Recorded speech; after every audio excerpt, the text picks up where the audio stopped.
Hey, this is Monday the 12th and Tuesday the 13th. It counts as both days. Kids at home, you're adorable, but they can't see you waving. But if you're just waving to me as like a bonding thing, I completely understand that one. I'll just give you guys one of those if that helps out for you. For those of you who are children watching this video, just imagine that there were a handful of kids at home who thought that you could see them and they were all excited for your existence. And now I've just ruined their day because now they have no idea. Hang on, sorry. I've got just like right? With coronavirus, will they tell you to touch your face a lot? Isn't that like one of the first things? Sorry, I hit your eyeball. So the answer is no, it's supposed to kill you. All right, and then the ear. So now let's go back to learning stuff. I took pictures of kids. Ooh, before I forget, homework. I have no new homework because I still have kids who can't finish the old homework. We will eventually have homework coming up. We have an IXL this week, which is F.1. And there is a story you're going to have to read because there's a quiz coming up this week, but it's about a girl and a dude who get into a fight and then one of them dies. It's called Priscilla and the Wimps. And there is a quiz coming up for you guys on Thursday/Friday. My goal is to not give you homework over fall break. The problem is some of you are going to give you homework over fall break because the whole IXL thing, my goal is that's not due until the Tuesday after fall break. So if you don't want to work on it on fall break, I am fine with that. Get it done before or get it done right afterwards. And then the same thing with the quiz. The quiz you should get done Thursday and Friday in class. So I'm not giving you homework to work on, but some of you guys might be extra special and try to get it because you're special. What, Antoinette? I'm busy making fun of children here. Can you test out of the IXL? Yes, you can. If you do well on the quiz, again, you can test out. And it's going to cover the voices, which we're going to talk about in a moment. It's going to cover irony, we're going to talk about in a moment. It's going to cover the necklace, which is another story we're going to start today. And then Priscilla and the Wimps for the kids who get into a fight and stuff like that. So yes, and you pay attention to, and then also the short story mountain with the climax and the resolution and the exposition and me making arm motions and stuff like that. All of that's going to connect. And cover that. Back to here. All right. Emmeline, I'll need to see your face, know that you exist, and then just make sure you can respond whenever you exist, Emmeline. You can go back to hiding now, Emmeline, until I see you again. Oh, you smiled at me. What a happy day. So on this one with the whole mountainy thing, I want to sort of make sure it's in your brain since it's like a Monday/Tuesday for the kids at home watching this one tomorrow, so to make sure the knowledge is still there. Home children, if you, wait, hang on a second.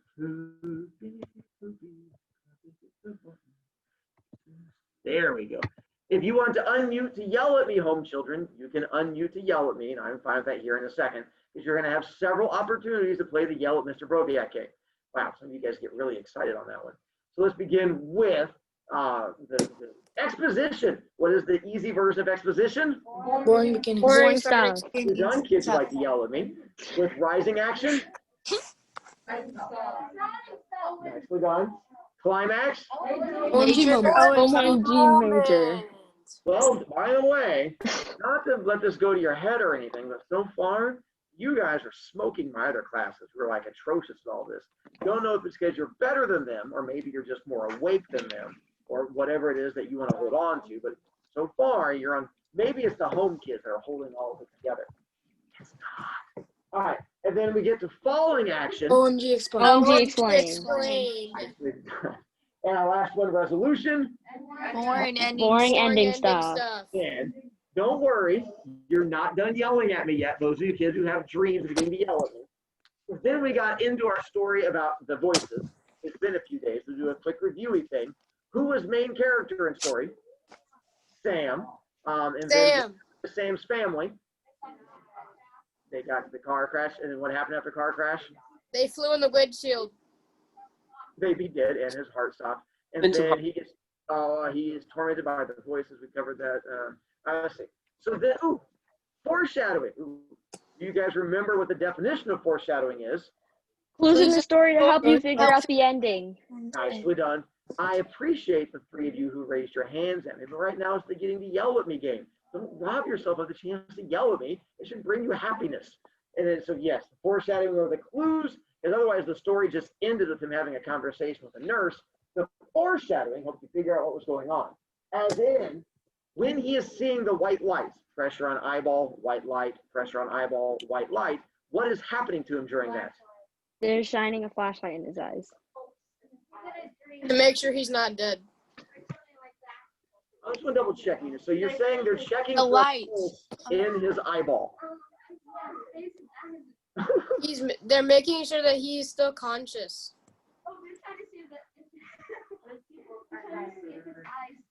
Nicely done, Nita. That answer just came to you. Nicely done. I'm grateful. Yeah, or the pulse. That's why when everyone sees someone's dead, you take your thumb and you cram it into their eyeball and you wait for the pulse to happen. And you're like, no, I think he's alive, but he's blind now. You're going to be a wonderful nurse someday, dude. All right. And so then again, so yes, they're doing a whole eyeball check thingy to make sure that he's alive and doing well. Then hang on, let's let Tristan back in to see if he's alive again. We're going to keep playing the Tristan game. This is fun. So then that would be the paramedics to making sure he is alive. And then the blood, the blood that comes out of his He got The cut needle. in his IV. By a needle. They're trying to- arm. That's the whole IV into the arm where he sprays his friend. I know you guys have done that too. And you're like running around having a good time. Like, watch me. And you spray your friends with your arm. I know how teenagers are nowadays. And then when his chest explodes, That's When the, they use the shock thingies. the defibrillator. Yeah. did you say evaporated? You're fine. I was just making sure I heard that one. You are correct. So yes, he's getting the defibrillators when it evaporates all the water inside of his body. They're all big words. I know. Looking at the English teacher makes you guys learn big words. Ooh, when the voices say they're all dead, what's it referring to? I meant the parents. His parents. parents. Then they flew through a windshield and they died. Again, you don't have to look quite so excited when you say that all that. Tristan, you're not on camera, Tristan. Just turning off the lights and point. There you go. I just got to make sure I see you, Tristan. I get worried. And then, by the way, again, you guys don't sound so excited when you're like, your parents are dead. The parents died. Dead parents. Again. Yeah. When the voice, I think we covered it. The voices are saying, stop fighting it. That was They're talking about the IV because he's like, Yeah. There you go. Picking it. On there. Then we have the. So he has the dream of his family in the car wreck. It turns out. that was It's real. real. They're actually Real. dead.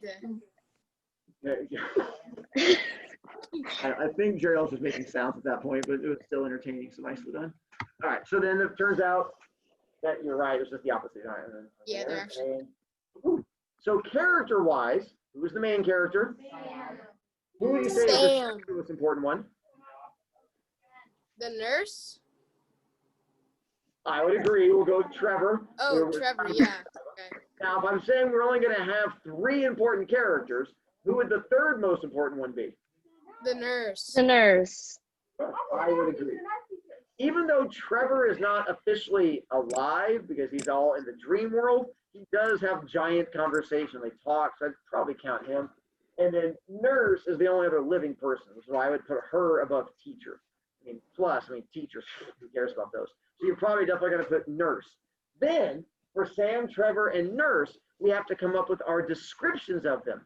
So now I get to pick on home children. Let's see what kind of things we get to pick on you from there. Ethan, we'll go ahead and pick on you firsties. Give me a description of Sam that would not work for any other character. Was stuck in a dream and yeah. That would work. I did good. I'm not calling on you though. And so that would work because you could not just put a boy because that would of course work for the friend. Max, let's go to Trevor. And Max, how would you describe Trevor? Trevor is Sam's best friend in the dream world and maybe the real world. That would be kind of creepy if he was just dreaming about being best friends with Trevor, but Trevor has no idea who he is. And he's like, but when I'm dying, you're my best friend. Yes, but I'm going to go with hopefully friends in both. If not, that becomes a really creepy story. I would feel the same way. And then for our description of Nurse Mina, we're going to pick Nurse Mina because we know that's where you have things going in the future for you. Don't you roll your eyes at me. So Mina, how would you describe the nurse in the story? Nicely done. How is she going to check him to make sure his pulse works?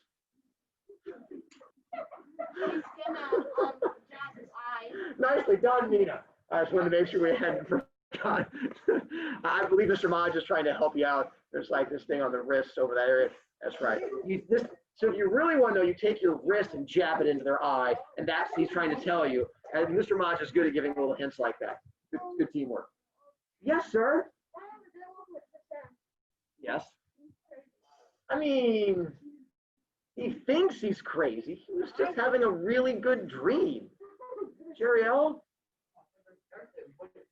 When it counts, it says one of the voices means Pearl. That means there would be more than one voice, so that wouldn't work for her. But the thing is, it wouldn't work for any of those other characters. It would work for the doctors or the paramedics, but we don't have them listed, so it's a loophole, so we're good. But I like you trying to outthink me. But again, you should just go, Mr. Broviak, I thought I could win. And I go, it's adorable because I never lose.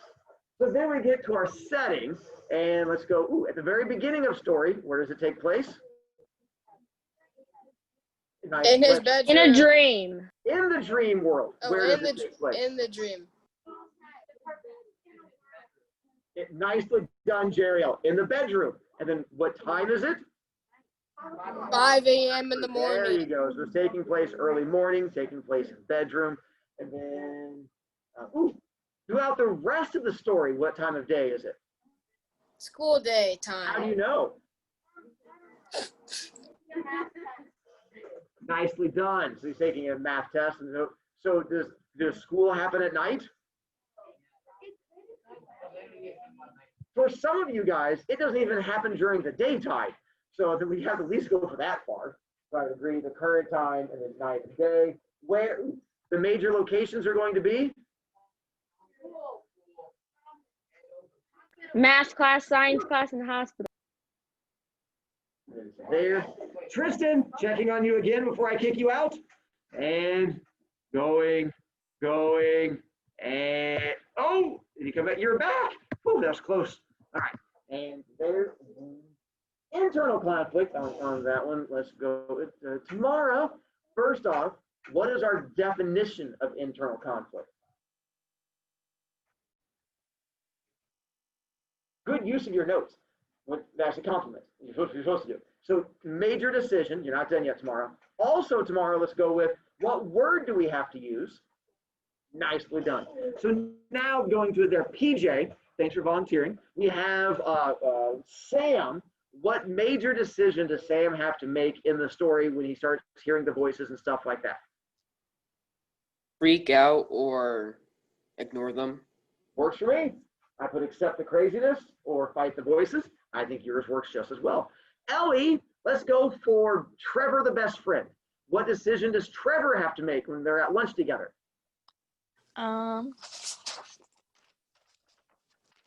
He has to. This is when he first sees Sam and they're talking back and forth, and then all of a sudden Sam's arm starts bleeding and he hears the voice. Tell him his arm's bleeding, or like don't tell him. Sorry, what was that, Ellie? Let's back up. Hang on 1 second. Tamara wants to yell at you. Tamara, what is the one word that we said you cannot use? She says you can't use the word not, Ellie. Tamara just called you out and said Ellie is a globetrotter. Tamara, settle down. Tamara's ready to fight you, Ellie. You want to try again, Ellie? Mm-hmm. Okay, go for it again, Ellie. I apologize. We get worked up here. Tell him about his arm, or don't tell him about the arm. You said not. That's all right. She looks properly ashamed of herself. Hang on. So when he first sees it, what is it that Sam asks him to do?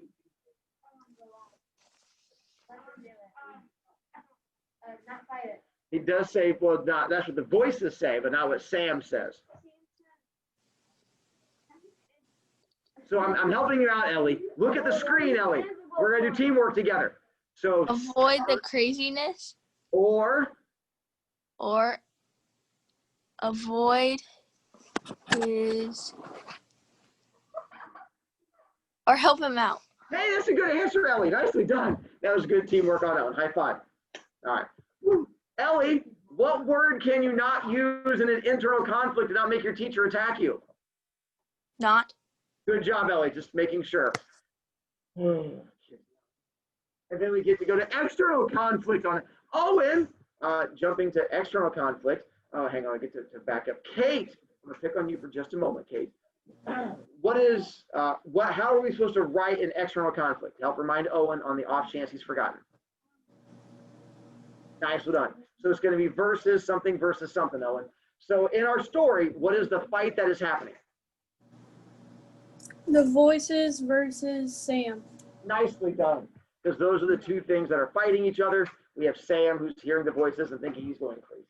Go you. I'm going to skip this and we're going to come back to it in just a second. Ooh. Now all of you people at home and those of you here, look at story in front of you and you are going to decide, is it first person or third person? And we're getting ready to gamble B points on it as a class. So all you're doing is holding up which one you think it is. Is it being told in first person or is it being told in third person?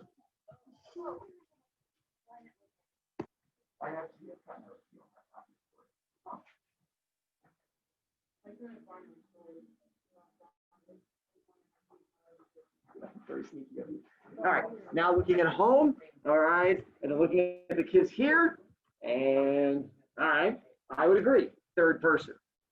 So here's where we're going to see how well we get to go to the gambling part. Is it limited or omniscient? So now you get to hold up limited or omniscient. You're going to find out in a moment.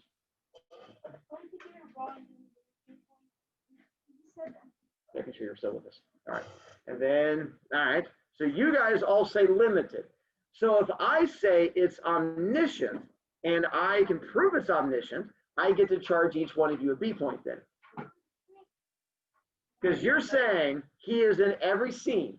So if I can show you a scene that Sam is not in, then I get to charge you a B point and call you guys out, including those of you who are at home. So we're seeing if anyone proves me wrong, and I'm saying it's omniscient and the scene that Sam is not in. Unless someone else. Hey. Are you still holding up the L? You're just committing to it? I like it.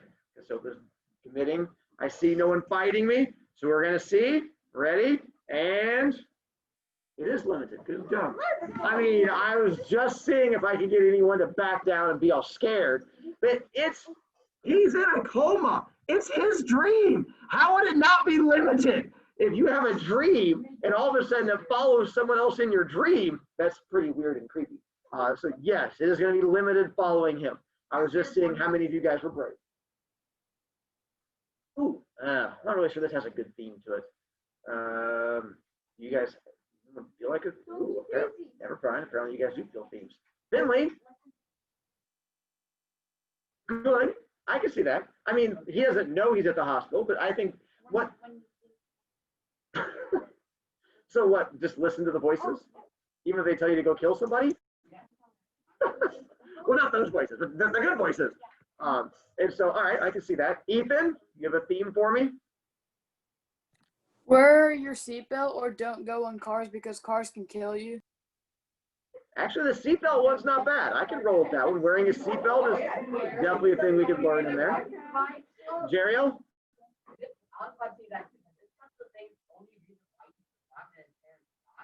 You are correct. I would agree. So, seatbelt good. All right, I'll take that one. I see you. I'm ignoring you, Blaze. You have to learn patience. And I hope you do come back, Emily. I'll keep my fingers crossed. And yes, you may, Owen. Blaze, what's your theme? If you're at school, most likely undergoing a coma and you're almost there. The problem is a theme has to apply to multiple stories. So always wear your seatbelt. That could apply to multiple stories. And so, like, don't get into a coma might be a bit more specific to this one, or always listen to the voices that talk to you during math class. That's a little specific for a theme. So usually a theme should be generic enough it can apply to more than just a single story. All right. For here, this is our exposition, rising action, climax, falling action, resolution. So you're going to be holding up a finger number at me. I'll read them to you. You figure out which one is exposition. All right. I'll do ready bits, and then you hold up a number that connects to one you think is exposition. You just feel it in your soul. So yeah, Sam argues with the voices, and they attempt to kill him. Sam realizes that the voices were people helping him. Sam is a kid having bad dreams at home and hearing voices. Sam wakes up in the hospital and isn't actually dead. And the voices start haunting Sam throughout the day and trying to hurt him. So hold up number you think is exposition. Looking at home children. Uh-oh. I see disagreements already. And uh-oh. Are you holding up this number or this number? I'm trying to figure out your. So I've seen there are people holding up 3s and I'm seeing 5s. And so I see Sam as a kid having bad dreams at home and hearing voices. The voices start haunting Sam the other day and trying to hurt him. Again, which one of those sounds more boring than the other? Whichever one sounds more boring should be your exposition. I agree. Because then you get to the voices are trying to hurt him. Now you go, oh, that sounds kind of interesting. And as soon as it becomes interesting, what does it become? So which number is going to be rising action? 5. Now I see the kids at home. Nicely done. And then after rising action is? And that's the most exciting part. Did you just say kills? Oh, I thought you got excited. You're like, kills! I'm like, down the lady. I'm like, she was like, oh, the death of the killing. So now the one that connects to the most exciting one. Looking at kids at home. You're right. It does have killing, Delaney. So anytime that you have killing in there, should either be your rising action or your climax, or Delaney apparently, who just likes to yell kill. And then after climax, we get to the Falling action. Thank you. Words are hard sometimes. Falling action. And so I see. No. How are we split? So you guys all say one number, and they're all saying a different number. So between Sam realized that the voices were people helping him, and Sam wakes up in the hospital and isn't actually dead. So on this one, when does he realize the voices are people? After he wakes up. So he has After he wakes up, Mr. BroviCast. the voices. So you should go 4 for your falling action, and then very end of the story is now he realizes, oh, and he makes that connection. So that's where our 2 comes in with the resolution. All right, and we'll go a little better on that. Again, this is sort of what you're going to have to do for a story coming up with Priscilla and the Wimps, sort of the same idea. All right. Now, going to this thing, we have one last thing to fill in on your notes. We're going to get to that last thing on there, which is the part that says irony, irony, irony. So we're going to get to that last part on there. By the way, we're going to teach ironic the rough way here in a moment. You'll look on there and see that irony is the last thing we're doing, which you probably don't have a whole lot of room to write on there. And it's going to be ironic because it also has like the longest thing to write. You're like, Mr. BroviCast, you hate us. I do, but that's not where the connection comes in. You don't have to write all TIS number 2 and number 3. All you're worrying about right now is number 1, where it says the use of words to express something different from and often the opposite to the literal meaning. And then a difference between the expected and the actual. Again, I'm going to explain it. Mr. BroviCast, is there a short version? There's not. With irony, it's going to be kind of tough, and there is no short version. The good news is we're going to take a 3-minute standing break here for a second. So those of you at home, don't go anywhere, but we're going to take a moment to sort of stand up here because I know it's long. Normally, we didn't do it by it last week because we went over to the library and kids got a natural chance to stand up. So those of you at home, if you need to go get up and run around the room for a second and just like smack your walls, you can take a moment, or whatever Antoinette just did. You're more than welcome to do those things. And we're going to take 3 minutes here to stretch. Those of you who are here in like lifelike bits, if you want to stand up for a second, you may. Or if you want to read a book for 3 minutes, fine. Go ahead and read. Don't you? I mean, you have 3 minutes. If you want to read in 3 minutes, go for it. Stretch. All right, I have you. We're done. And you don't, this screen will be up there for a little bit, so you don't have to freak out completely. We're in going to be talking about these other bits in there. So if you're a little slow, it's not the end of the world. Hey, go for it. Why would you write? Because I need. Don't let her yell at you, Delaney. You be strong.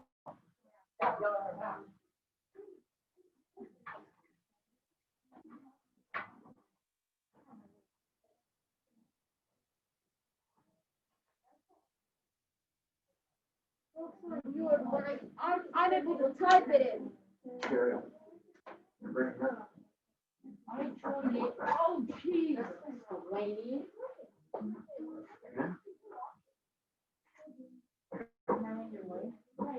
What's the part of that notation is? It's like holding on to the opposite. Yeah, sure. Okay. Probably end up with like -20. I would say you can, but as soon as you go down below 5 and you start making poor choices, you get the detention. And the detention, you earn B points. So it's really hard to go into the negatives. You got to really commit. And normally, if you start making those choices, I just kick you out of my room. Yeah.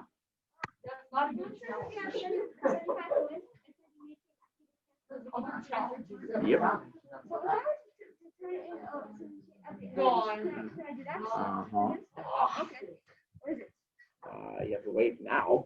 I can explain. It's a box. It's like a toy box where it has like candy and toys and stuff like that. And you spend 5 points and you get to pull it out. All right. Now back to your not standing place. Are you?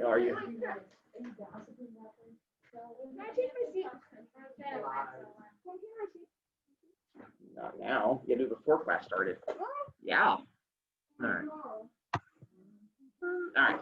And then to there. Now we're back for more nerdy bits. All right. So irony, writing it down. I'm going to be filling it out together. You guys don't have to on that one. The number 2, the blue part and the bar at the bottom, we're going to be doing that. Just me saying it out loud. You don't have to write that part down also, unless you really want to because you hate yourself. Essentially, irony is one of the toughest things I can teach you guys this year. I'm going to spend this next chunk showing you a whole bunch of examples of irony. Some of you, you're going to completely understand it and go, Mr. Broviak, this is fun and easy. For others of you, we're going to get done and you're going to blink at me and go, I'm dumber than I was before. And it's not going to help you at all. So we're going to sort of see what happens as we go through. Irony is where you sort of set a situation up to expect one thing, but the opposite of that is what happens. Is it like a twist ending? Nope, nothing like a twist ending. Now I'm even more confused. I use verbal irony in class all the time, where I say one thing, but I mean the opposite of what I'm saying. Like lying to us? No. As an example, whenever you guys screw up in class, and I go, hey, good job, Einstein, real proud of you there. That would be verbal irony. Because do I mean that I'm proud of you? No. Are you making fun of me? Yes. Is it basically just sarcasm? Not only is it basically sarcasm, it is sarcasm. Sarcasm is a form of verbal irony. So if you understand sarcasm, there is a good chance you're going to understand irony. They go along perfectly. If sarcasm goes over your head, irony might go over your head also. Graham, you can't go for it. All right, and then back to here. And then Yeezys, Yeezys, Yeezys. So, as an example, let me do a little training thing with you here. So for here, this is just sort of walk you through how things go. Most likely, you'll still be confused, but we'll get you closer. For what a fireman does. What is it we expect a fireman to do? Put out fires. Nicely done.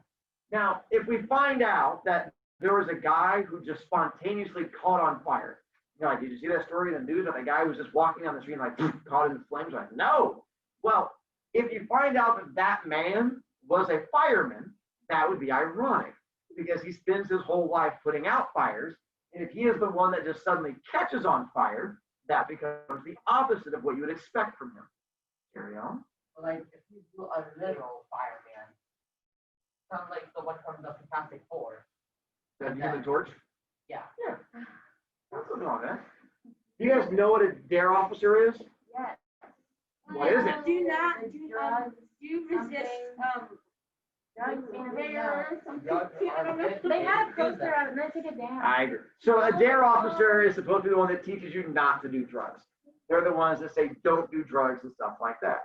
So if you find out that there was a police officer who got arrested for a DUI, the drunk driving, the last officer you would expect to do that would be a dare officer, because they spend all of their time telling kids don't do drugs.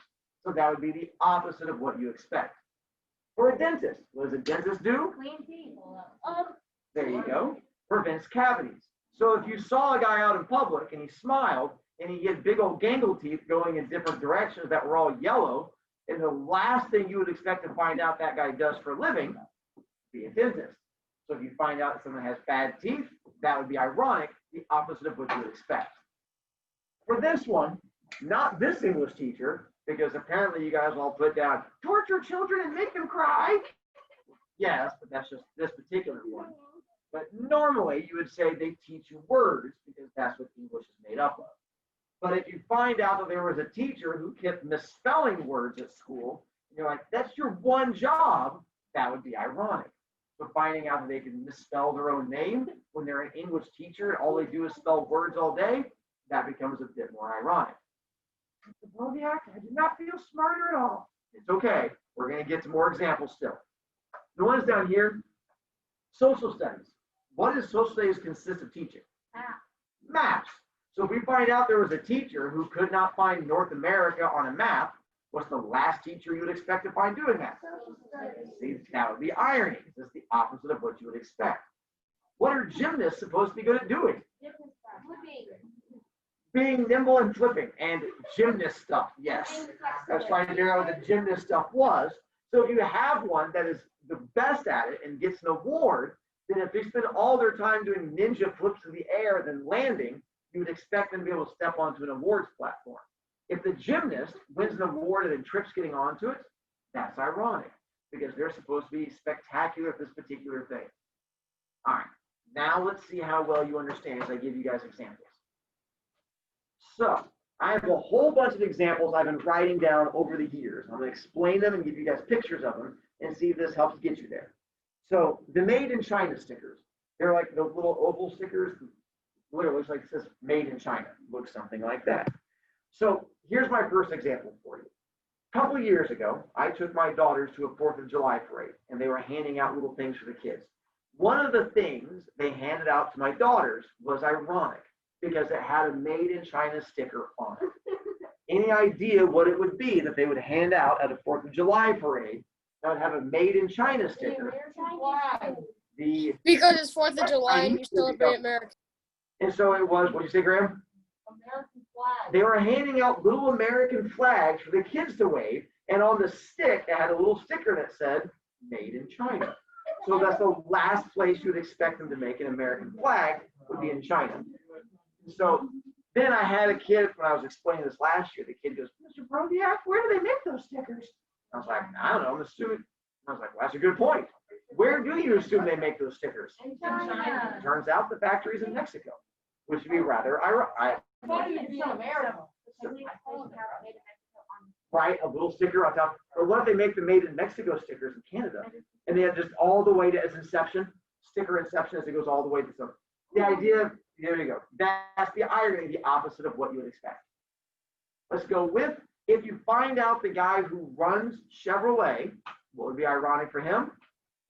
He doesn't own a Chevrolet. Nicely done. Find out he does not drive a Chevrolet, like a Ford, Honda, something like that. That would be ironic. The opposite of what you expect. A Porsche. If you find out the employees of Microsoft, Using Apple. Using Apple. sorry, I pick up on things. Using Android products.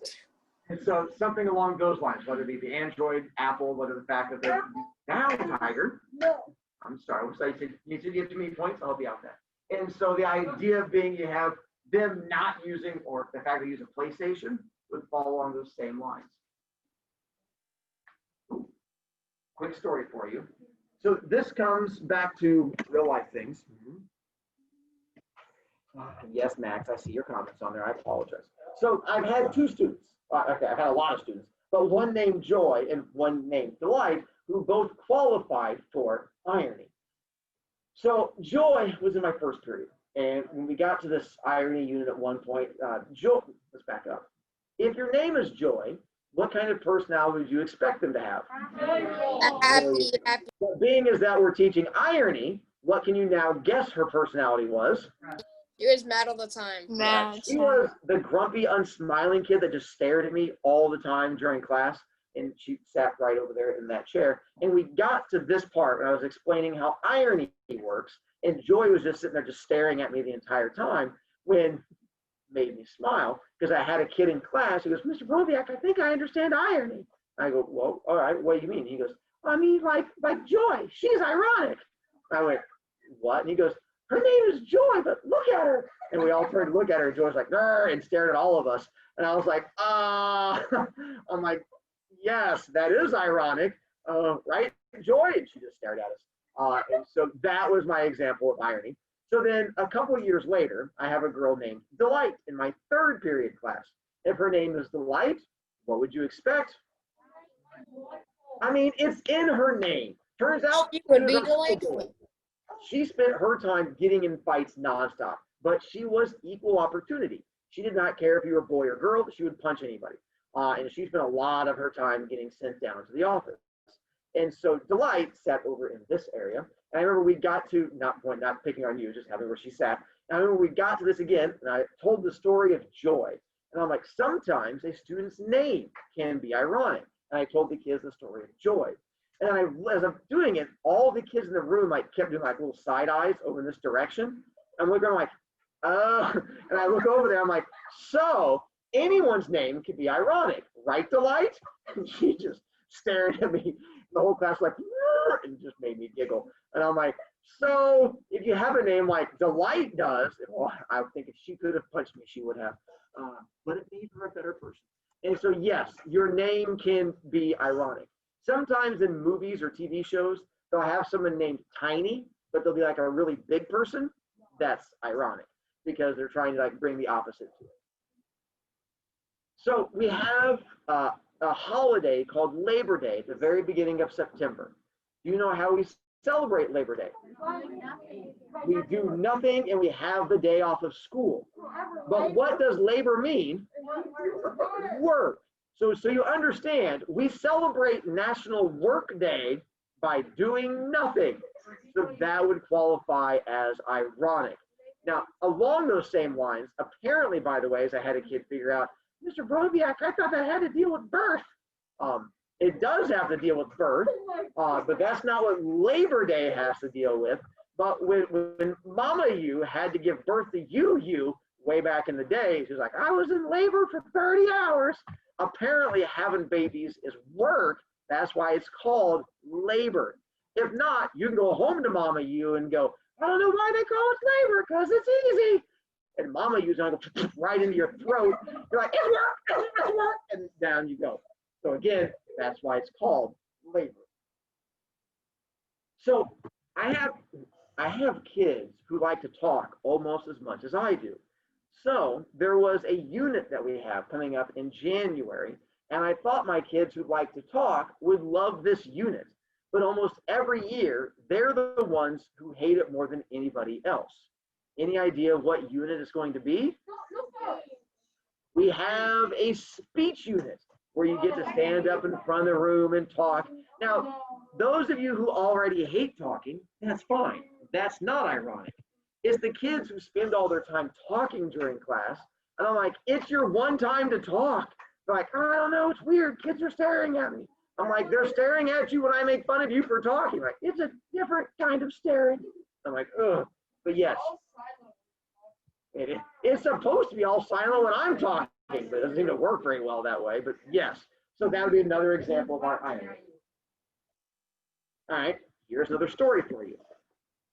One day, driving myself to go get groceries for the family, and I pull up behind a car at a stoplight, and the car in front of me looks really confusing because it looks like the Incredible Hulk had just been on the road, reached out, grabbed the back of the car and went, and it just sent it on its way. Whole back into the car was smashed. And I'm like, how is that car even driving? So I kept like getting closer to it and then closer to it. And as I got close enough, it had this little sticker smashed onto the bumper that said drive carefully, like motorcycles are everywhere. And I'm like, oh, that's kind of funny. And the back of it's all, that's ironic. And I'm like, I'm gonna get a picture. So I got out my phone to get a picture of it. So I'm sitting there like at the stoplight and I'm zooming in and trying to get the back end and get the picture in there of the whole of the sticker when the light changes and the car takes off. I didn't get the picture yet. So I go, oh no, you don't. And I took off after it. And I'm holding my camera up against the window and trying to look through one eye to get the screen right. I'm driving like this and they keep like changing lanes like, ah! And I realized in the process of me following them, they hit their brakes at one point. And my phone went forward. And I was like, oh, if I run into the back of this car while trying to take a picture of it to teach irony, that would be like double ironic and I'd have a smashed front car. So I eventually slowed down and let the car take off. So I don't have picture, but I tried to get picture until I almost rammed into the back of it. So use your imagination. You guys know what a phobia is?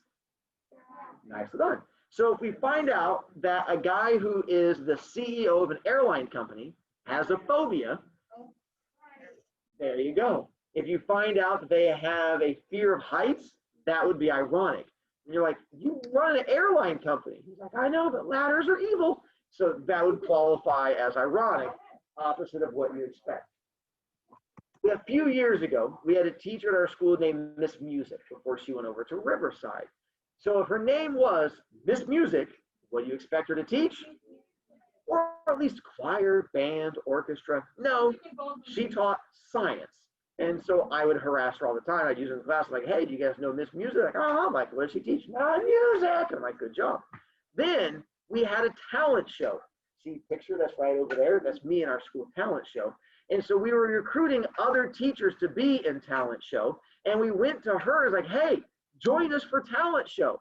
And she said no, because there was only one thing she was really bad at. And that was singing. And I'm like, your name is Miss Music. She's like, we can't choose our names. And I'm like, apparently you can choose not to be grumpy. But I teach her for irony because her name was Music, but apparently she could not sing and she taught science. So it made me smile. Another story for you. So again, me coming home, I buy a lot of groceries for my family. And so I was coming home from the Walmart in Noblesville. And on the way back, I pull up next to this car and they have the little thing that says, I heart my kids, like a little yellow sign in the window. And I got my attention being a teacher. I'm like, oh, everyone should heart children. That's adorable. And so I pull up next to the car to see what kind of family it is that also hearts children like I do. And I can see the two kids in the back seat.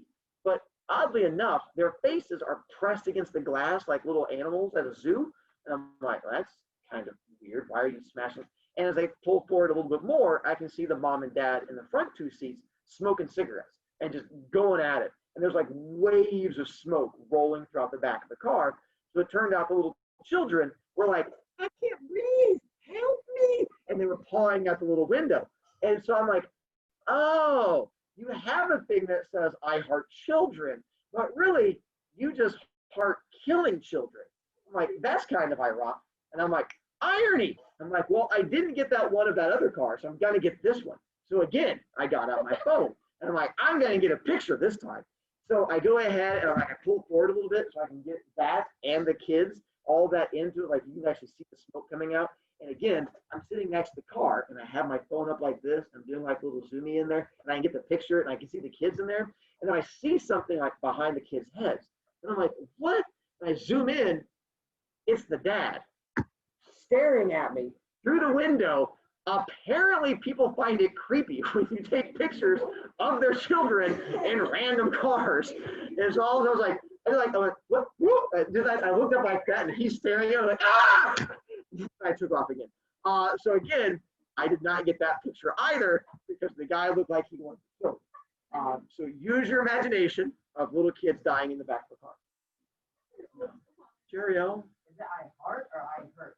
I thought it was heart, but apparently they spelled it differently. So I play in a basketball league on Sundays, and one of the Sundays we're out there, this new guy showed up who'd never played with us before. And I was all excited because on his left arm, here was this giant NBA tattoo. It had the Michael Jordan squishy thing going on. It had the NBA, and I was like, sweet. And I got all excited because I figure, what is it I can assume about this guy showing up? Yeah, that he should know something about basketball. If I'm using him during my irony unit, he was awful. It felt like he was building a house out there. He was like, watch this, brick, brick, brick, brick, brick, brick, brick. I'm like, yep, you just built one side of the house. It was awful. And every time he was trying to do layups, he did this thing like arm behind the head. He's like, this like, bang, and go off the back. And I'm like, you can't pose when you're bricking. So it turned out it wasn't so much that he was good at basketball. He was good at getting tattoos. So I think he got tattoo. They're like, what's that for? Basketball? I should go try that game. And then showed up. By the way, That's so mean. did not get a picture of him. I really thought about it, but that seemed mean. Like, can I get a picture of your tattoo to teach my kids irony? They're like, what? Whoa. And so I did not, but it made me laugh. So now, what I'm going to show you are called visual irony. So I'm going to show you a couple scenes of things that are ironic. So with this one, it is a fire truck. Why is that ironic? There you go. Fire trucks are supposed to put out fires, but here is fire truck on fire. Let's go with this one. Bought fireworks a couple years ago, and the firework display was called American Freedom, and fireworks are made in China. But when I look at the box, it looks like, what do I have a box of? A box of American Freedom. Where did I get that box? So the fact that my box of American Freedom comes from China seemed a little on the ironic side, given I know the fireworks are made in China, but for the reason they named it American Freedom because it shot off like a red, white, and blue thing. But looking at the box, it definitely looked a little ironic. This one was at McDonald's, and they had a thing where you could get a scholarship if you worked there, and then you get money to go to school afterwards. But there was a problem with it. You see what my problem was? That's not how you spell scholarship. So they're trying to get you to go to college, but they did not spell scholarship. They spelled scholarship. And so apparently they needed their own scholarship to figure out how to spell it. Taking my daughters out to eat dinner one night. They had little crowns you could get there that come with a little dinner to color on. There you go. What's the name of the company? American Crayons. Where do we make American crayons?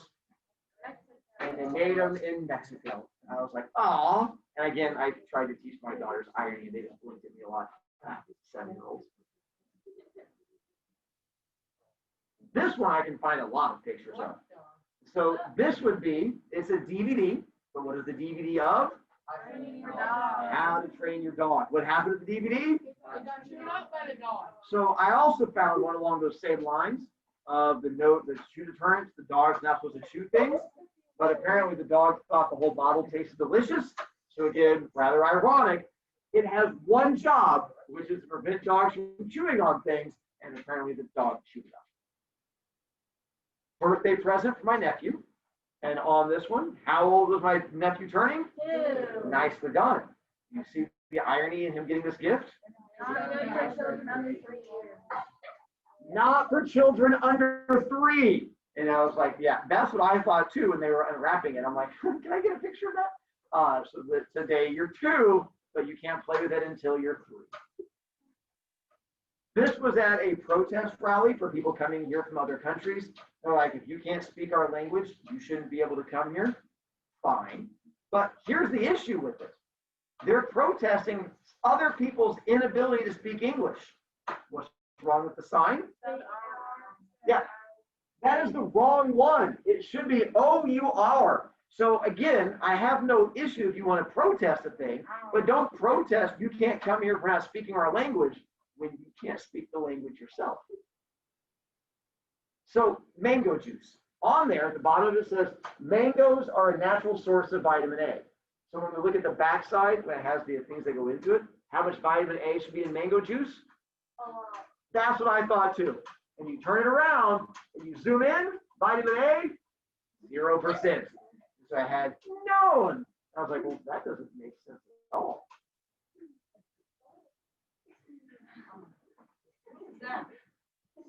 Not as what it is to me. This is what I found. But what is the slogan of the company? Apparently, they did not tell him. And so on that one, it's ironic that their whole thing is based on your smile has arrived, and his has not. Driving by, there was a company called the Sliding Door Company, where all they do is make these doors that you have in the back of your house, or going into like Kroger. They don't have sliding doors. And what kind of door is it? Falling door. There you go. I'm like, that was the one thing that you're all about doors that slide, and you have to pull open the door to get in.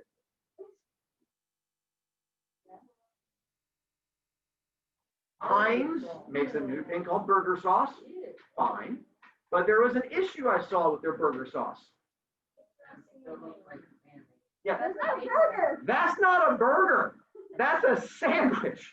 So I'm like, that's not, maybe it's supposed to make it taste like a burger, but that's not any better because I don't think you want to eat a big old pile of turkey that tastes like burger.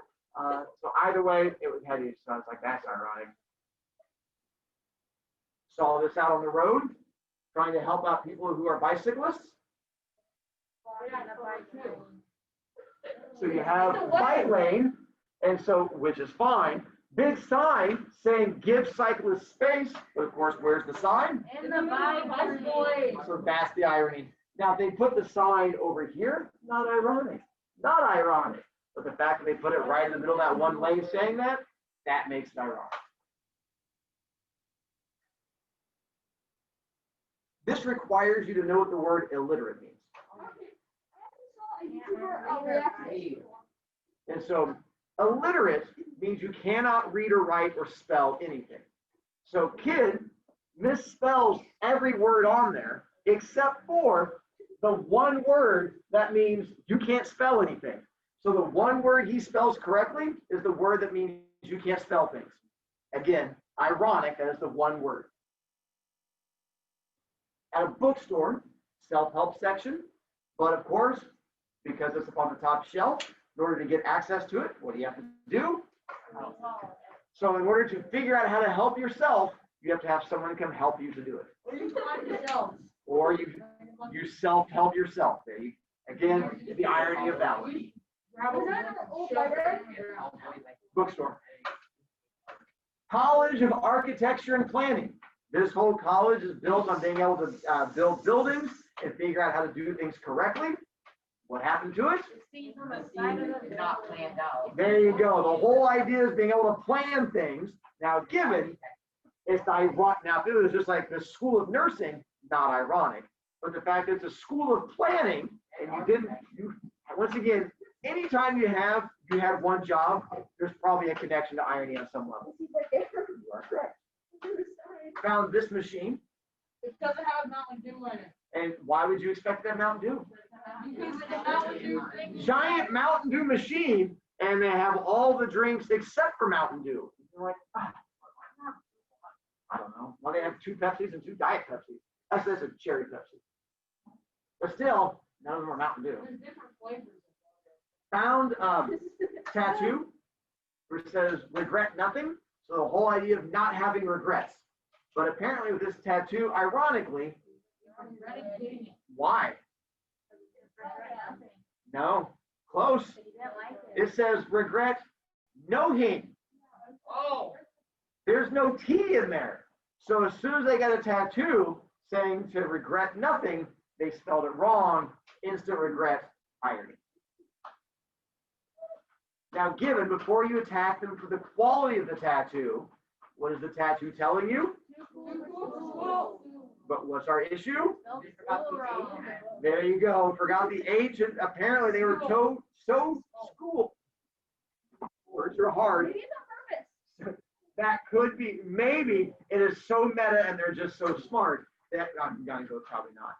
I'm guessing if you're getting this level of, never mind, I'm not gonna tax you.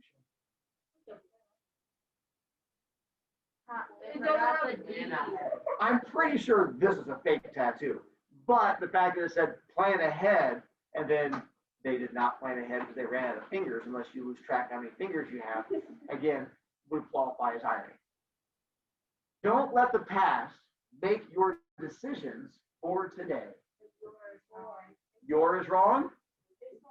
Decisions is wrong. And the for is wrong. And the comma is wrong. There are a lot of issues on that one. There are. And so not just having a misspelling, but the whole point of the tattoo is don't let your past mistakes haunt you forever. Don't let you, all they have are past mistakes that are going to haunt them forever. Ironic.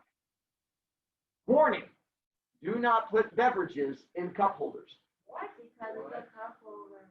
It's apparently a cup, so I got me. So again, they have one job on that one, but apparently ironic is supposed to do the one thing. Oh, I think they meant for the beverages. I have no idea. You guys know what plagiarism is? Yes. Copying something. You copy You something. all seem way too. I do it every day, Mr. Brovey. I'm just the best. So good job. And so the whole idea of plagiarism is when you steal other people's work. Cartoon says, your term paper on the growing problem of plagiarism in society is eye-opening, especially since it's the third time I've seen it. So he wrote a story about, or a paper about not copying other people, but what did he do? Copy other people. Nicely done. Copied other people. Oh, and he said eye-opening, but if you see the drawings, they have no eyes. That would also be ironic. Nicely done. Go you. You don't know if that guy's eyes. That's Oh. doing an observation. They told us I not to was do that. talking about like the President Bob over there. All right, now taking a look at poems I have for you. So I have two poems. I left off the very end because that's where the irony comes in. So let me read poem to you. When recess starts, I feel afraid. There's this kid in second grade. I hear he sat on Tom O'Connor. If he sits on me, then I'm a goner. He looks for kids to squish and crunch. He said he'd find me after lunch. They say he likes to pulverize. I wish he'd pick on kids his size. Of course, there are no kids that big. But he snaps me like a twig. Oh no, he's coming over here. I think I'm sick. I think I'm sick. He sees me now. He's almost here. I'm gonna die. I'm gonna die. Uh-oh. He's standing next to me. Should I even try to flee? I'd better pray. What'd you say? What is it we're expecting this kid to do? Get beat up. And so the irony, if it's going to be ironic, then what's going to happen? Not gonna get you though. He's gonna hug him. Way to globetrotters. He's going to hug or check first pulse. You want to play? Well, gee, okay. I think he wants to be my friend. Too bad recess has to end. So being the opposite of what you expect, instead of him wanting to beat you up, he's trying to be friendly. And our Halloween poem, 5 batty bats were hanging beneath the moon. Quiet, said the first. The witch is coming soon. She's green, said the second, with a purple pointy nose. Black boots, said the third. Cover her up her ugly toes. Her broom, said the fourth, can scratch you, that I know. I'm scared, said the fifth. I think we'd better go. 5 batty bats escaped into the night. Dear me, said the witch. Now that's a scary sight. So the whole poem, who are the bats afraid of? The witch. And who is the witch afraid of? The bats. So there is your irony switcheroo. Now, 1 second before we go to next thingy. I have a story I'm going to hand out because I'm not going to see you guys again on Wednesday. Wednesday's Blue Day. Let me give you guys time to story. This is news story, not to lose. You're welcome. Free to come through. Welcome. I like that. It is. It's actually D. It's French, but it's spelled like guy. Hey, what up, dude? It is not. Welcome.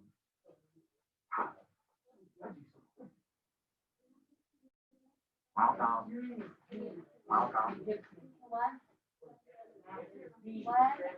Why not? What? Welcome. No. Yeah, I'm pretty sure. So kids at home, I just gave them a copy of a story called The Necklace. Those of you who are blue children, I will give you a copy when you guys come in on Wednesday, so you'll get your own one on that day. Those of you who are gray children, you'll just have to write your own story or something like that, or just scribble it on a random rock and then throw it at somebody. We'll figure it out from there. It's like a thing on the ground that grows like a tree. And so we have, yes, I'm aware. That's what a joke is. Then to there, and then to you guys. With story that we'll get into here in just a moment on that one. Since I have to there, that's special. With this one, I'm going to read story to you, and we'll go through and discuss it. If it's called The Necklace, what is it you expect the story to be about? But if I'm teaching you irony, but then to double the irony, it is about a necklace, because you don't expect it to be about a necklace, because I'm teaching Mr. Broviak, now my brain just hurts. So I figured that just makes things even more fun, the more I can make your brain tingle and stuff like that. Ooh. What do you call the boring beginning stuff? Nicely done. So for those of you at home, let me give you the part we're going to read. For that part. So for those of you who are here, I'm just going to read like the first column and then like one paragraph. Here's my thing for you guys as I read. Same thing for those of you at home. With our exposition, we're going to find out about the character and our opinion of them. Here's my question I'm going to have for you. When I get done, I need you to tell me, do you like the main character or not? Is the main character a good person or a bad person? And then give me evidence. Why do you not like her, or why do you like her? That's all I'm looking for. Be able to explain to me what is it you like about her or not like. And I'm going to also take a vote. Do you think the main character is a good person or a bad person? So that's all I need you looking for. Jeriel. Good stuff. All right. So again, just be able to tell me good or bad and what you like or don't like about her. The necklace. Matilda Loisel was one of those beautiful and charming girls born into a family of poor and ugly people. She had no chance of getting marriage proposals from a wealthy and attractive man, no expectations, no means of becoming popular, understood, or loved, and she let herself get married off to a little office worker in the government office of education. Quick pause. Very beginning of story. Is she a hottie or an uggo? She is a hottie, but she comes from a family of uggos. So we're going to find out that she is the one attractive person and everyone else in her family is ugly. So not telling good or bad, just she's attractive, comes from a family of uggos. Her tastes were simple because she'd never been able to afford anything else. But she was as unhappy as though she had married someone beneath her. For women have no taste or class, their beauty, grace, and charm serving them for birth or family. Their beauty and sense of humor are their only chance of ever being popular, and have put this slum girl on a level with the highest lady in the land. Another thing, is she rich or is she poor? Poor. Nicely done. So she's beautiful, but comes from an ugly family, and she's very, very poor. Matilda suffered endlessly, feeling herself born for every rich toy and luxury. She suffered from the poorness of her house, from its bare things, from its bare walls, worn chairs, and ugly curtains. All of these things, of which other women of her social class would not even have been aware, tormented and insulted her. The sight of the little servant girl who came to do the work in her little house aroused heartbroken regrets and hopeless dreams in her mind. She imagined silent dining rooms, radiant with ancient paintings, lit by bright lamps and gleaming bronze sockets. She imagined huge entertainment rooms hung with magnificent artifacts, wondrous pieces of furniture supporting priceless ornaments, and small, charming, perfumed rooms created just for little parties of close friends.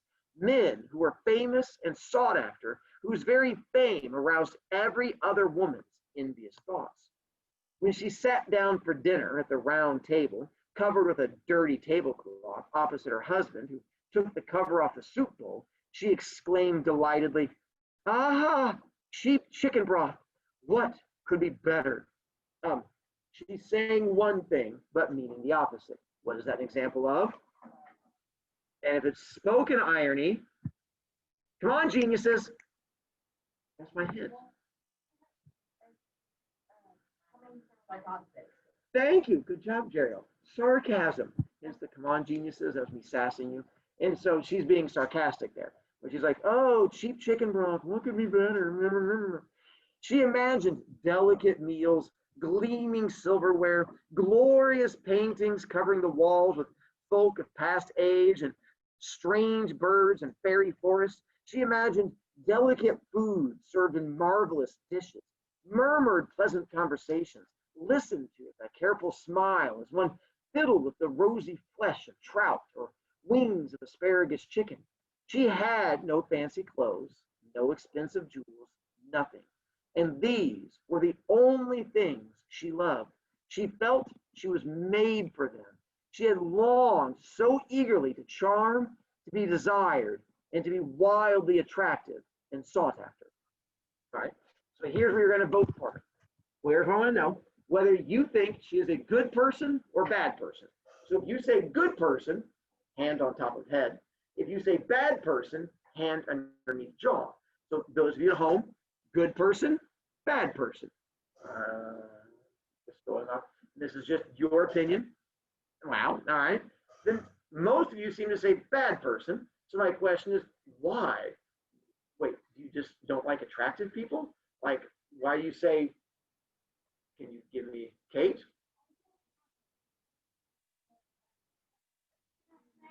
Interesting. So just the vibes in general? Yes.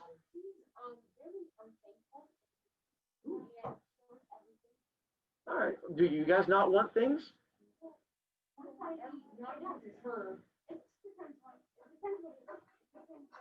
All right. I can see that. Tomorrow?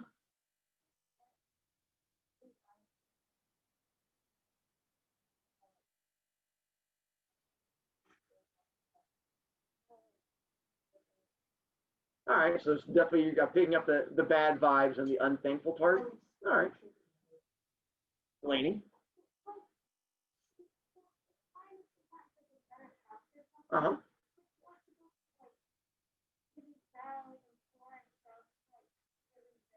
That is true. She does want to go all the way to super rich. All right. Well, hold on to this thought. Hold on to paper. Wednesday, we're going to find out whether she's good or bad. And we'll go to, she's a brat. Wow, seems a little strong, Owen. I mean, I'm not necessarily disagreeing with you on that one, but I think that's a bold statement. Don't worry. We have a lot of fun stuff coming up in the story. Or we could just wait for Jeriel to read the end of it and tell us what happens. One, that's not your last name. Two, it goes over there. Kids at home.